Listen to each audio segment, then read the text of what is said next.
정석대로 내공 쌓는 과학 전공법. 안녕하십니까. 저는 로고스 학원에서 중등과학을 맡게 된 김정훈 선생님이라고 합니다. 만나서 반갑습니다. 네, 이번 시간에는 중등과학 오리엔테이션 함께 진행을 해보도록 하겠습니다. 네, 첫 번째는 저의 오리엔테이션 목차입니다. 어떤 식으로 OT가 진행이 될 건지에 대해서 간략하게 설명을 드리고 시작해 보도록 할게요. 네, 첫 번째는 중등과학의 중요성입니다. 네, 중등과학에 대한 중요성 언급하면서 갈 거고요. 지금 보이시는 바와 같이 중학교 2학년 교육과정과 3학년 교육과정을 동시에 설명을 드립니다. 그 말인즉슨 중학교 2학년과 3학년을 제가 두 학년을 다 맡고 있기 때문에 같이 설명을 드린다는 점 참고 부탁드리고요. 근데 교육과정을 제외하고 나머지의 설명은 중2, 중3이 동일하게 진행이 되기 때문에 큰 어려움 없이 그리고 차질 없이 쭉 영상 끝까지 시청해 주시면 감사하겠습니다. 자, 그 다음 두 번째로는 강의 구성 계획되어 있고요. 세 번째로는 전공법과 김정훈의 시그니처죠. 관리 방식에 대해서 소개를 드리면서 OT 맞춰보도록 하겠습니다. 네, 많은 학생들이 사실 그리고 학부모님들께서 저에게 질문을 주십니다. 선생님, 중등과학 선행 굳이 해야 할까요? 라고 저에게 이렇게 질문을 주시는데요. 저의 대답은 yes, 물론입니다. 왜 그런지 일단 간략하게 말씀을 드리자면요.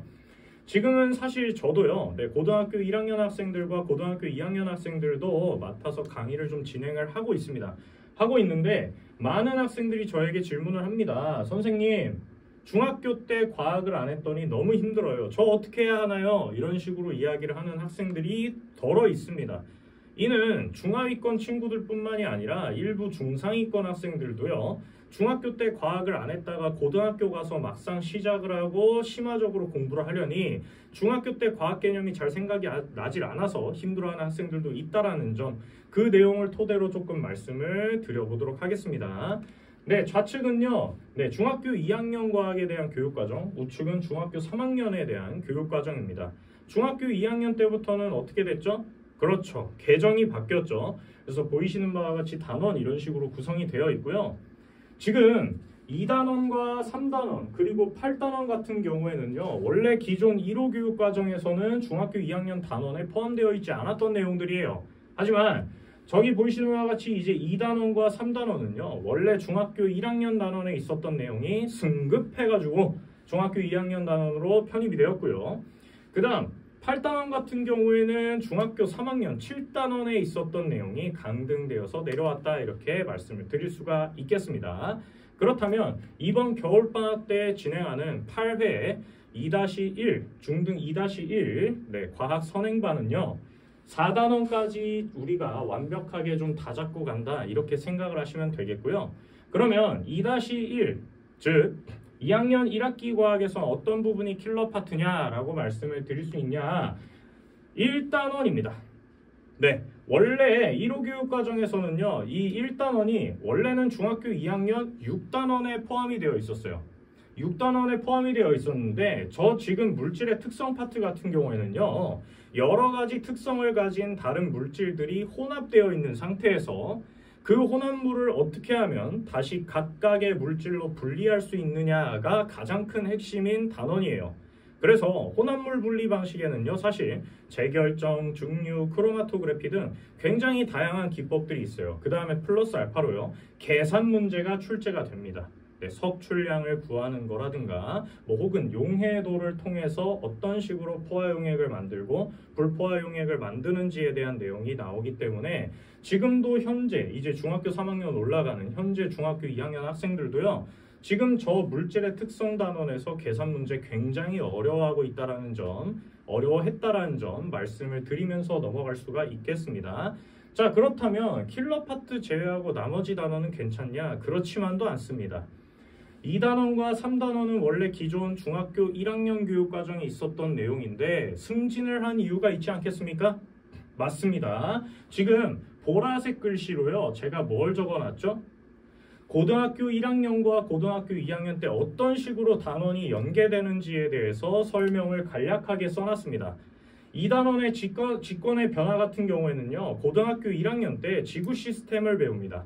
우리가 지구 시스템을 배우는데 이 지구 시스템에서 판구조론이라는 걸 또 따로 배우게 됩니다. 뭐 지각, 멘틀, 내핵, 외핵의 특성이라든가 혹은 각종 이제 발산형 경계, 수렴형 경계 이런 여러 가지 판구조론에 대한 전반적인 내용을 배우는 거에 있어서 아주 기반이 된다 이렇게 볼 수가 있겠습니다. 자, 그다음 3단원 같은 경우도 마찬가지입니다. 일단 개념이 어려워요. 일단 용어가 어려워요. 파형, 매질 등등등 주기 여러 가지 어려운 파동에 대한 개념들이 나오기 때문에 이러한 개념들을 같이 정립하는 게 굉장히 중요하고요. 이도 마찬가지로 고등학교 2학년 때 물리학에서 파동이나 빛의 굴절, 뭐 반사 파트로 다시 이제 재탕해서 나오기 때문에 지금 이 시기에 가장 잘 잡아놓는 게 중학교 2학년 내신 대비라든가 고등 입시에서도 아주 중요한 큰 버팀목이 될 것이다. 저는 자신 있게 말씀드릴 수가 있겠습니다. 네, 나머지 이제 5단원에서부터 8단원은요, 중학교 2학년 2학기, 네, 이제 여름방학 때 선행 진행될 거기 때문에 그때 더 자세하게 오리엔테이션으로 설명을 드리도록 하겠습니다. 네, 다음은 중학교 3학년 과학입니다. 중학교 3학년 과학 같은 경우에는 작년과 크게 다를 바가 없다라는 점 말씀드릴 수가 있으면서, 네, 중학교 3학년 같은 경우에는요, 11회 완성반이라고 해서 3학년에 대한 내용을 전반적으로 다 다루는 반이 하나가 개설이 되고요. 그리고 2학년과 마찬가지로요. 4단원까지 끊어서 1학기 과정만 딱 마무리가 되는 그러한 8회 완성반도 네, 개설이 된다는 점 말씀을 드릴 수가 있겠습니다. 자, 그렇다면 자, 1학기 과정을 마스터한다라고 했을 때 우리는 어떤 파트가 가장 중요할까요? 네, 바로 여기 보이시는 바와 같이 3단원이 가장 중요하다 이렇게 말씀드릴 수가 있습니다. 3단원은 일단 물리 파트죠. 우리 많은 학생들이 유행어처럼 얘기하는 게 있어요. 엄마, 물리는 물려. 물리는 너무 물려. 그렇죠. 물리가 어렵긴 하죠, 여러분들. 물리가 어렵긴 하지만 이 역학 파트는요, 여러분들 일단 뭐 속력을 구하는 공식이라든가 뭐 아니면은 우리가 가속도라는 것에 대해서 중학교 때 더 원론적으로 배우지는 않지만 네, 중력 가속도 상수라는 9.8을 이용해서 뭐 여러 가지 중력의 크기라든가 이런 것들을 활용해서 계산 문제가 굉장히 복잡하게 나오기 때문에 지금 이 시기에 굉장히 잘 잡아 주셔야 된다라고 이렇게 강력하게 말씀을 드릴 수가 있어요. 자, 그다음에 플러스 알파로요. 하나 더 제가 말씀드리고 싶은 건 이 3단원 운동과 에너지랑 연계된 또 다른 단원이 있습니다. 몇 단원일까요? 바로 6단원에 나오는 에너지 전환과 보존 파트입니다. 이 두 가지가 물리 파트로서 킬러로 작용하는 그런 단원이라고 볼 수 있고요. 그러면 선생님 3단원도 물리, 6단원도 물리인데 3단원과 6단원은 어떤 식으로 다를까요? 라고 이렇게 질문을 주시는 분들도 있기 때문에 설명을 드리자면 6단원 같은 경우에는 일단 위치 에너지와 운동 에너지 좀 더 복잡한 공식이 함께 활용이 되면서 에너지 보존 법칙이라는 큰 틀 안에서 계산을 하는 문제들이 출제가 됩니다. 그렇기 때문에 일단 기본적으로 속력 구하는 공식도 알아야 되고요. 이동거리 구하는 공식도 알아야 되고요. 여러 가지 공식들을 같이 종합적으로 설계해서 푸는 계산 문제들이 나오기 때문에 네, 함께 같이 보면 좋습니다. 그래서 일부 중학교에서는요 3단원 시험 문제 출제할 때 6단원 같이 묶어서 진도 나가는 경우도 종종 있습니다. 네, 그렇기 때문에 알아두시면 좋겠고요. 그리고 중학교 3학년 과학부터는 어떻죠? 네, 연계가 됩니다. 네, 각 모든 단원이요 고등학교 1학년과 2학년 때 배우는 과학 과목들과 연계가 굉장히 잘 되기 때문에 특히나 선행을 통해서 우리가 다져나가는 건 굉장히 필수다, 필수 불가결하다 이렇게 좀 말씀드릴 수가 있겠습니다. 자, 다음은 강의 시간표입니다. 자, 어떤가요? 어떤가요? 선생님 지금 강의 시간표 봐보세요. 중학교 수업으로 꽉 차 있죠? 맞습니까? 네, 중학교 수업으로 꽉 차 있습니다. 저 이 정도로 진심입니다. 저 이 정도로 진심이에요. 왜 그러느냐? 선생님도 사실요 중학교 때부터 공부를 막 그렇게 엄청 잘하지는 않았어요. 고등학교 때부터 공부하기 시작해서요 선생님이 그때 당시 느꼈던 게 뭐냐면 중학교 때 공부 좀 할 걸 이라는 생각이었어요. 그렇기 때문에 저는요 물론 고등학교 중요하죠. 왜냐하면 대학 입학이라는 것을 목전에 두고 있기 때문에 굉장히 중요하다고 볼 수 있어요. 지금 이 시기가. 그렇기 때문에 고등학교 중요한 거 맞습니다. 하지만 우리가 중학교 때 좀 더 과학을 열심히 다져 놓는다면 고등학교 올라가서는 어떨까요? 굉장히 easy하고 편하다 이 말씀 드릴 수가 있겠습니다. 그래서 여러 가지 반들이 개설이 되어 있기 때문에 해당되는 시간표, 해당되는 시간에 오셔서 이제 자유롭게 수업 들으시면 되겠고요. 자, 그리고 선생님의 강의 철학 그런 비슷한 게 있습니다. 선생님의 강의 철학이 있는데 저는요 공부는 재밌게 하자 이겁니다. 공부는 재밌게 하자가 선생님의 강의 철학이에요. 왜 그러냐면 사실 지금 이 10시도 그렇고요. 여러분들 10시에는 항상 지각하는 학생들이 선생님한테 자주 하는 말이 있어요. 선생님, 저는 월요일부터 금요일까지 매일같이 학교 나가고요. 주말에도 이렇게 아침에 나와서 공부해야 되는데 너무 힘들어요. 졸려요. 이렇게 하소연하는 학생들도 있고요. 2시에는 밥 먹고 와서 졸리다 그러고요. 6시 30분에서 9시 30분은 배고프다고 졸려요. 무슨 말이냐? 중학교 학생들은 그렇게도 공부하는 거를 굉장히 힘들어하는 그런 학년이기도 합니다. 그렇기 때문에 선생님의 강의 철학은요. 굉장히 수업은 이제 재밌게 하자. 그리고 중요할 때는 확실하게 공부하자. 이게 바로 저의 강의 철학입니다. 그래서 저는 학생들에게 입버릇처럼 얘기해요. 나는 너네가 나의 강의를 듣고 나서요. 다음 한 주간을 열심히 공부할 수 있는 그런 힘을 가지고 왔으면 좋겠다라는 말을 굉장히 많이 하거든요. 그 정도로요. 저는요. 많은 학생들에게 조금 이런 공부에 대한 지식이나 역량뿐만이 아니라 즐거움도 함께 선사하면서 좀 더 장기적으로 공부할 수 있게끔 그렇게 옆에서 응원하는 멘토라는 것도 설명을 드리고 싶습니다. 그 다음으로는요. 저희 강의 구성 본격적으로 좀 가보도록 할게요. 제 아까 전에 표가 뭐였죠? 제 아까 전에 처음에 말씀드렸던 게 뭐였죠?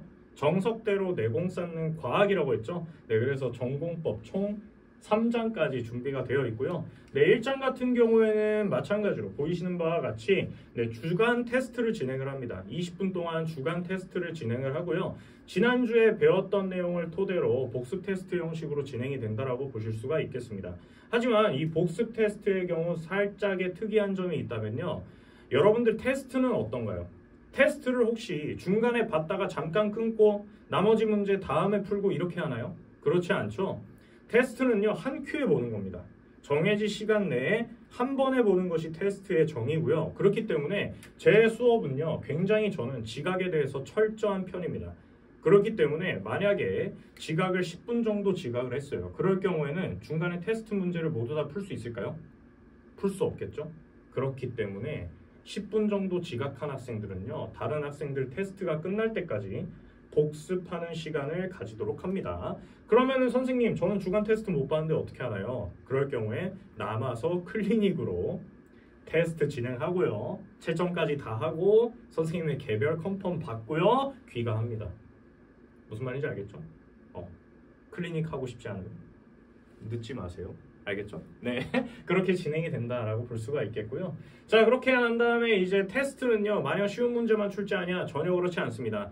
금방 학교에서 출제하는 심화 문제들도 함께 테스트에 넣어놓기 때문에 테스트가 끝난 다음에는 해설 강의를 통해서 킬러 문제에 대한 문제풀이 방식, 훈련까지도 함께 진행이 된다. 이렇게 볼 수가 있겠습니다. 자, 그다음 두 번째입니다.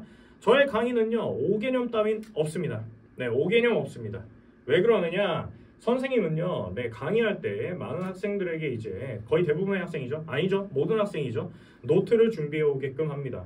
손흥민 아닙니다. 노트를 준비해 오게끔 해요. 그래서 그 노트를 준비를 하면요, 수업 때 선생님은 판서를 굉장히 열심히 준비를 하기 때문에 선생님이 강의하는 거를 여러분들이 직접 받아 적으면서 쓰고 듣고 말도 하고요.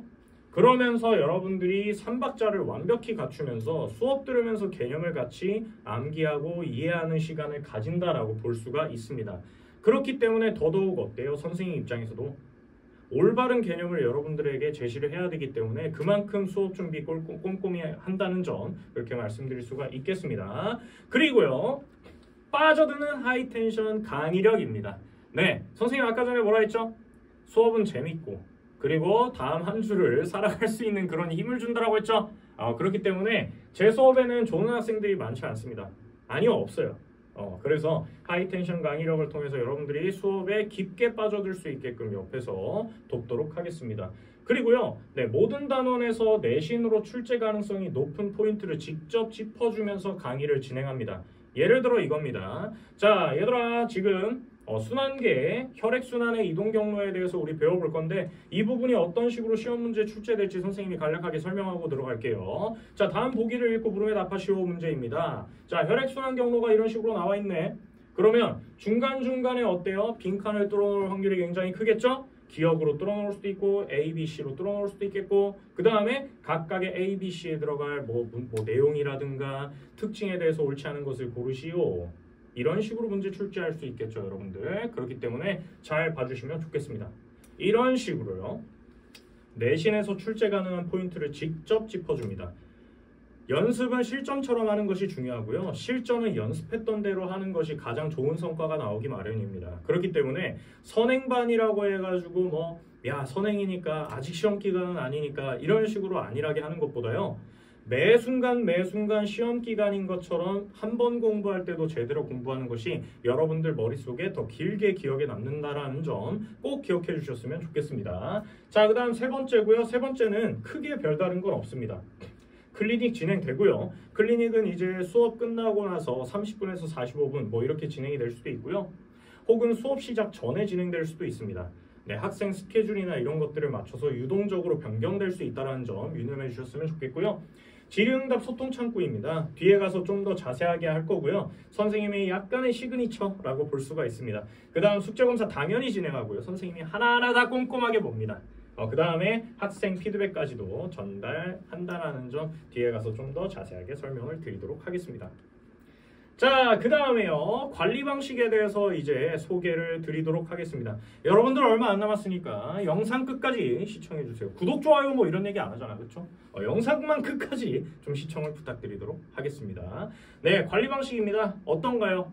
굉장히 꼼꼼하지 않나요, 나름?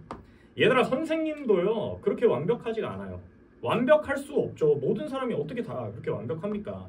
그렇기 때문에 선생님은요. A부터 Z까지 내가 그날 어떤 식으로 진도를 나갔고 과제는 어떤 걸 부여했으며 어떤 학생들이 과제를 해왔고 안 해왔고 출석은 했는지에 대한 내용들 전부 다 빠짐없이 선생님만의 기록지에다가 기록을 합니다. 네, 이 기록지에다가는요. 학생 개별적인 특이사항뿐만이 아니라 테스트를 봤으면 테스트 결과에 대한 내용까지 같이 기록이 들어간다. 이렇게 볼 수가 있겠고요. 기록하고 나만 소장합니까? 나만 가지고 있어? 나만 알고 싶은 비밀이야. 그렇지 않죠? 네, 이런 식으로 학부모님들이랑 학생들에게 개별적인 피드백을 통해서 우리 아이가 어땠는지 어떻게 수업을 들었는지 현재 성취도는 어떤지 이런 부분에 대한 공유가 이루어진다 이렇게 말씀드릴 수가 있겠습니다. 여러분들 수업은요 누구랑 하는 거죠? 그렇죠. 학생과 선생님이 하는 게 맞습니다. 맞아요. 그렇게 1대1로 1대4로 수업 진행하는 거 맞죠. 하지만 선생님은 조금 다르게 생각합니다. 어떻게 다르게 생각을 하느냐? 학원은 누가 보내드리죠? 그렇죠. 학부모님들께서 보내주십니다. 그러면 결국에요. 우리 학부모님들께서 본인의 아이가 어떤 성취도를 갖고 있고 어떤 부분에 대해서 어려움을 호소하고 어떻게 공부하는 게 좋을지에 대한 그런 자세한 피드백까지도 함께 들어가야 학생과 학부모 그리고 선생님의 삼위일체가 원활하게 이루어지면서 좀 더 성적 향상의 지름길로 갈 수 있다고 선생님은 생각하기 때문에 항상 이런 피드백도 꼼꼼하게 진행이 된다는 점 유념해 주셨으면 좋겠습니다. 자, 그 다음 두 번째입니다. 두 번째고요. 자, 클리닉입니다. 아까 전에도 클리닉 말씀드렸죠? 네, 근데요. 이런 경우가 있어요. 선생님, 저 수업 끝나고 바로 수학학원 있는데요. 영어학원 있는데요. 선생님, 저 국어학원 있는데요. 어떡해요? 저 클리닉 못 가겠어요. 다 좋다 이 말이에요. 다 좋다 이 말인데 숙제는 해와야죠. 근데 이제 이런 학생들이 있죠.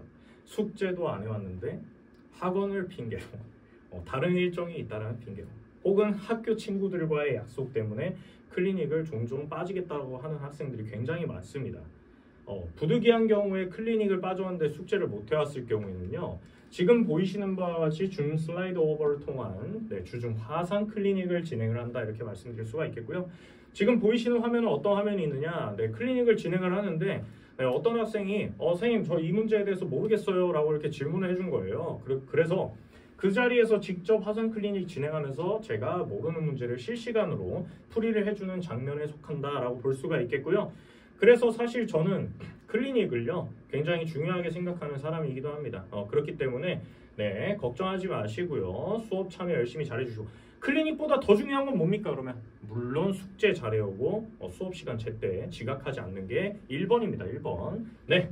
그 다음에 자 이런 경우도 있겠죠. 선생님 저 오늘 머리가 너무 아파요. 선생님 저 오늘 집중이 너무 안 돼요. 선생님 저 A라는 부분 잘 못 들었어요. 이런 학생들이 있죠. 그쵸? 우리 중학교 학생들의 집중력이 완벽합니까? 그럼 이 오리엔테이션을 들을 필요가 있을까요? 그렇죠. 완벽하지 않습니다. 그리고 그날의 컨디션에 따라서 놓친 부분들이 반드시 있기 마련이에요. 그렇기 때문에 항상 선생님은 매 수업마다 녹화를 진행을 합니다. 녹화를 진행을 해서요. 그날 못 들었던 부분에 대해서는 여러분들이 다시 보면서 복습할 수 있게끔 영상 제공하고 필기 노트까지 제공을 해드리니까 이 점 참고해서 강의 듣는데 도움이 되셨으면 합니다.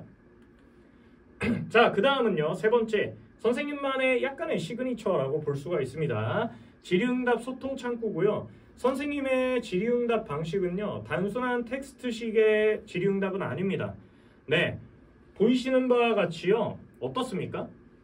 아이패드를 이용해서요. 선생님만의 그런 풀이 방법 그리고 어떤 부분에서 중요한지에 대한 포인트를 같이 짚어드리면서 답변을 해드리는 편입니다. 네, 이게 왜 그러냐면 사실 여러분들이 보통 질문하는 문제들은 어떤 유형들일까요?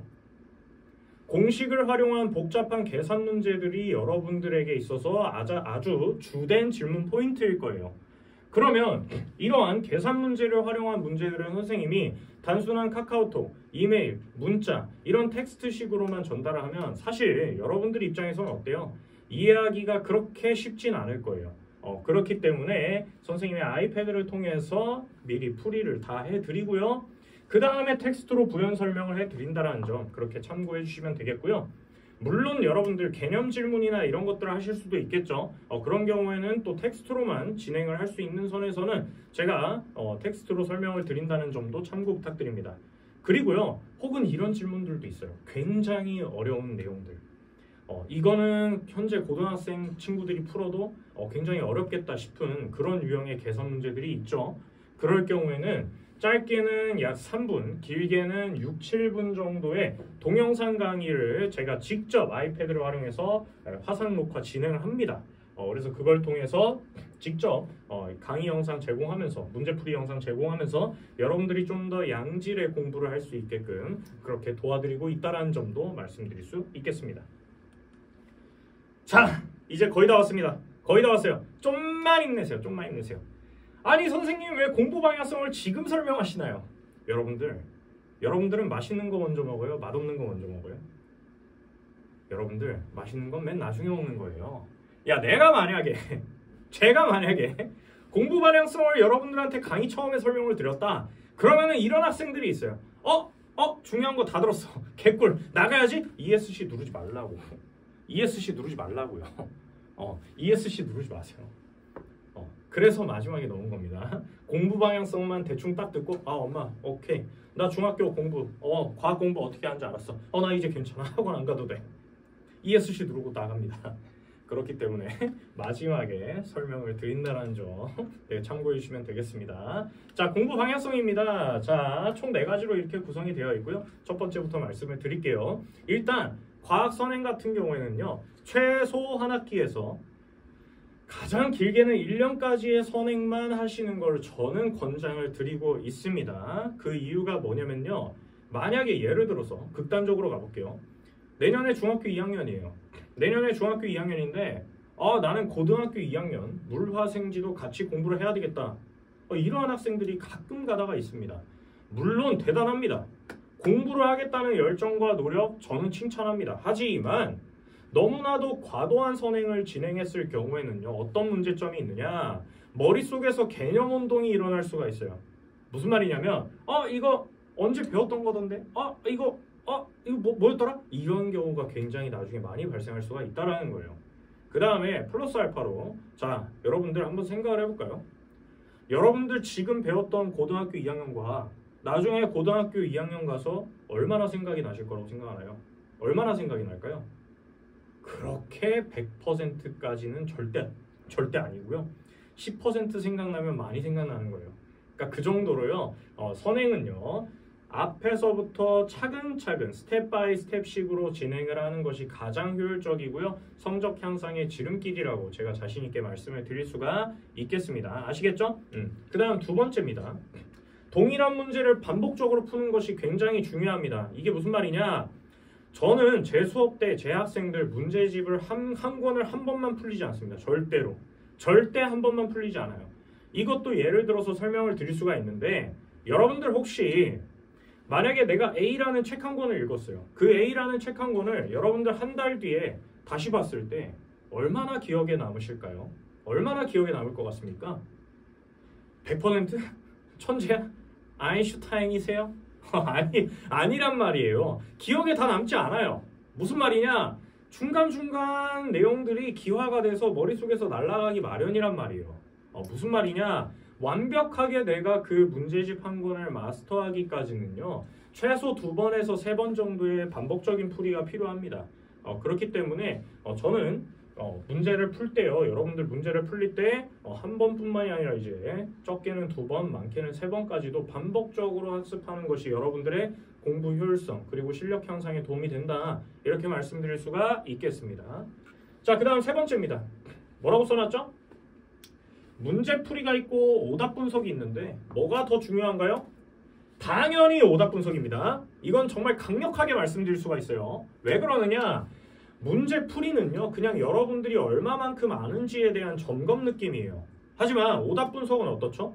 실제로 너희들이 몰랐던 여러분들이 몰랐던 문제에 대해서 하나씩 분석하면서 이때부터 실력을 향상해 나가는 그러한 과정 중에 초입부라고 볼 수가 있어요. 그렇기 때문에 저는 학생들한테도 매번 강조해요. 문제 푸는 것보다 오답 분석이 100배, 1000배 중요하다고 그렇게 말씀드릴 수가 있습니다. 선생님이 오답 분석을 그렇게 중요하게 생각하기 때문에 앞서서 제가 보여드렸죠. 선생님의 질의응답 방식에 대해서 보여드렸죠. 직접 아이패드 활용해서 풀이까지 직접 진행을 해드리고 부족한 부분은 선생님이 동영상까지 찍어가면서 여러분들한테 답변을 드린다라고 했어요. 그만큼 오답 분석을 중요하게 생각하기 때문에 어때야 되죠? 여러분들이 좀 더 편하게 질문할 수 있는 환경을 제가 만들어 드려야 되겠죠? 그쵸? 그렇기 때문에 선생님 수업을 듣는 거의 대부분의 학생들은요. 선생님한테 질문하는 걸 굉장히 좋아하더라고요. 그래서 선생님이요. 일주일에 질문을요. 중학생 애들한테 질문을 거의 100건도 받아본 적이 있어요. 뭐 물론 많으면 많고 적으면 적은 건데 그만큼 여러분들이 질문을 많이 해주셨어요. 여러분들이 선생님을 적절하게 활용하시고 그 다음에 성적 향상되고 실력을 쌓아나가는 그러한 중요한 과정이 되셨으면 좋겠습니다. 아시겠죠? 자, 그 다음 네 번째입니다. 여러분들이 잘 맞는 강사를 잘 선택을 하시는 게 중요하다 이렇게 말씀드릴 수가 있어요. 소위 말해서 멘토가 중요하다 이거예요.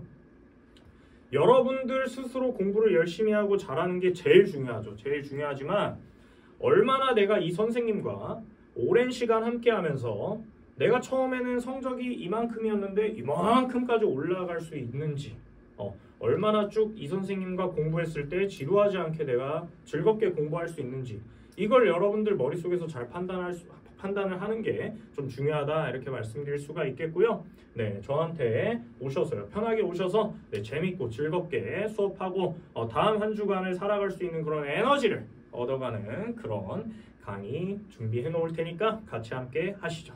네. 자, 이제 끝났습니다. 끝났고요. 자, 여러분들 마지막으로 딱 한마디만 하고 오리엔테이션 마치도록 하겠습니다. 저는 중등과학을요. 대학 입시의 첫걸음이라고 생각을 합니다. 물론 고등학교 때 잘해야 대학교 좋은 대학도 가고요. 그런 거 맞죠. 하지만 그 대학 입시를 준비하기 위한 고등학교 과정에 가장 초석이 되는 그러한 부분은 저는 중등과학이라고 생각을 합니다. 그래서 그만큼 저는 이 중등과학에 대한 큰 사명감을 가지고 있는 사람으로서요. 아주 중요하다라고 말씀드릴 수 있겠고 여러분들 편하게 저에게 찾아오셔서요. 열심히 수업 듣고 공부해 가신다면 충분히 좋은 성과 나올 수 있게끔 제가 옆에서 잘 이끌겠습니다. 네, 이것으로 오리엔테이션 마치도록 하겠습니다. 전공법과 김정훈이었습니다. 감사합니다.